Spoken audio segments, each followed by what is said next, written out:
বন্ধুরা, একটানা বৃষ্টি হওয়ার পর আজ আকাশে দেখা গেল ভাদ্র মাসের রোদ। তাই আজ খেলাম জমি। তো আজ দুপুরে কি কি দিয়ে ভুরিভোজ করলাম চলুন একটু শেয়ার করা যাক। যেহেতু আমরা পরিবারে 5 জন, তাই করতে হয়েছিল অনেক রান্না। আর আমাদের বাড়িতে সবাই খুব খেতে পছন্দ করে, তাই দুপুরে হয়েছিল জমজমাট মেনু।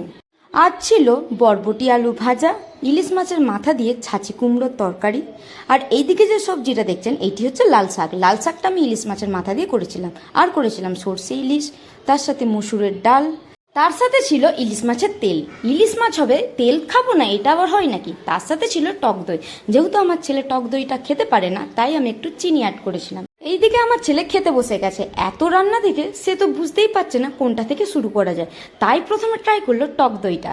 সত্যি বলতে, যেহেতু আমার পরিবারের মানুষগুলো খেতে খুব পছন্দ করে, তাই তাদের দিকে রেঁধে খাওয়ানোর আনন্দটাই আলাদা। তো চলুন আপনারা ভিডিওটা দেখতে থাকুন, ততক্ষণে আমরা খেয়ে নিই। আর আমার ভিডিওটি কেমন লাগলো অবশ্যই জানাবেন। আজকের মতো টাটা, আবার আসবো অন্য কোনো ভিডিও নিয়ে। টাটা।